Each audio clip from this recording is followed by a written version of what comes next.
આવતીકાલે યોજાનાર સ્થાનિક સ્વરાજની ચૂંટણી માટે આજે તમામ પોલિંગ પાર્ટીઝને ઈવીએમ અને જરૂરી સાહિત્ય સાથે રવાના કરવામાં આવી છે. આ પોલિંગ પાર્ટી જે છે એ જરૂરી પોલીસ બંદોબસ્ત સાથે પોલિંગ સ્ટેશને પહોંચી અને આજે ત્યાં જ રોકાણ કરશે અને કાલે સવારે 7 વાગ્યાથી મતદાન શરૂ થવાનું છે, જે સાંજે 6 વાગ્યા સુધી ચાલશે. આ મતદાન જે છે 11 કલાક સુધીનો સમય છે, તેથી મતદારોને ખાસ અપીલ છે કે પોતાના વ્યસ્ત સમયમાંથી થોડો સમય કાઢી અને મતદાન કરવા અચૂક પધારે અને લોકતંત્રને મજબૂત કરે. સાથે સાથે એ પણ જણાવી દઈએ કે જિલ્લા પંચાયત, તાલુકા પંચાયત અને નગરપાલિકા કેશોદની ચૂંટણી છે.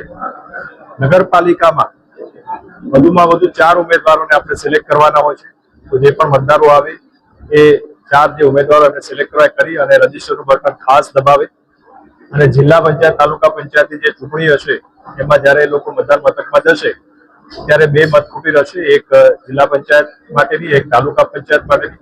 તો વારાફરતી બંને મતકુટીરમાં જઈ અને પોતાનો મત અચૂક નોંધાવે અને લોકતંત્રને મજબૂત કરે એવી મારી ખાસ અપીલ છે. આવતીકાલે તારીખ 24/4ના રોજ જુનાગઢ જિલ્લાની અલગ અલગ 30 જેટલી જિલ્લા પંચાયત, 158 જેટલી તાલુકા પંચાયત અને કેશોદ નગરપાલિકાના 9 વોર્ડની 36 બેઠકો પૈકી 36 બેઠકોમાં આવતીકાલે મતદાન થવા જઈ રહ્યું છે. જ્યારથી આ ચૂંટણી સંબંધે આચારસંહિતા અમલમાં આવી ત્યારથી ચૂંટણી સંબંધે જુનાગઢ જિલ્લા પોલીસ દ્વારા અલગ અલગ કામગીરી કરવામાં આવી છે, જે કામગીરીથી આપને અગાઉ પણ વાકેફ કરવામાં આવેલા છે. અત્યાર સુધીની કામગીરીમાં જે જમા લેવા પાત્ર લાયસન્સ ધારકોના હથિયાર હતા એ હથિયાર જમા લેવામાં આવેલા છે. 545 જેટલા વોરંટની બજાવણી, 3700 જેટલા કિસ્સાઓ ઉપર અલગ અલગ હેડ હેઠળ અટકાયતી પગલાં લેવામાં આવેલા છે.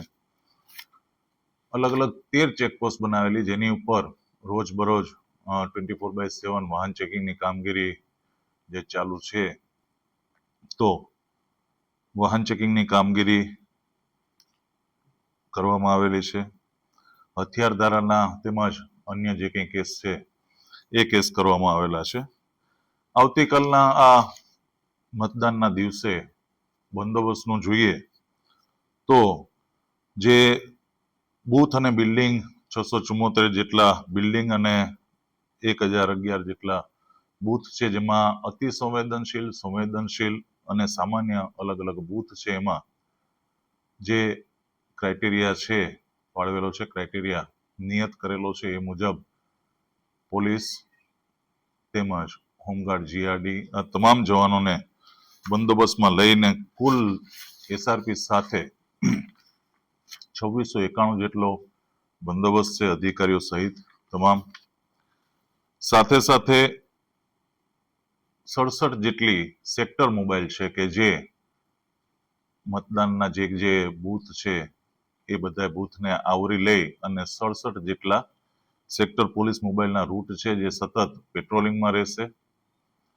સાથે સાથે 142 જેટલી સેક્ટર મેજિસ્ટ્રેટ મોબાઈલ પણ છે, જે સેક્ટર મોબાઈલ અને મેજિસ્ટ્રેટ મોબાઈલ પણ એકબીજા સાથે સંકલનમાં રહી અને ચૂંટણીની પ્રક્રિયા શાંતિપૂર્વક વાતાવરણમાં યોજાય એ રીતના એક આખું આયોજન કરવામાં આવેલું છે. અલગ અલગ જે સ્ટ્રોંગ રૂમ છે, સ્ટ્રોંગ રૂમ ઉપર પણ જે ક્રાઇટેરિયા છે એ ક્રાઇટેરિયા મુજબનો બંદોબસ્ત રાખવામાં આવેલો છે. ખાસ તો જે જગ્યાએ જરૂરિયાત છે ત્યાં વિડીયોગ્રાફર અને જે બોડી વોર્ન કેમેરા ફાળવવામાં આવેલા છે. તો અતિ સંવેદનશીલ બૂથ આ બધી જગ્યાએ જે ફરજ ઉપરના પોલીસ કર્મચારીઓ તૈનાત છે એમને બોડી વોર્ન કેમેરા પણ ફાળવવામાં આવેલા છે, જેથી કરીને જે કંઈ પણ કોઈ ઘટના કે આ તે બને અથવા તો કંઈક પણ હોય તો એને એક બોડી વોર્ન કેમેરા દ્વારા પણ રેકોર્ડ કરી શકાય.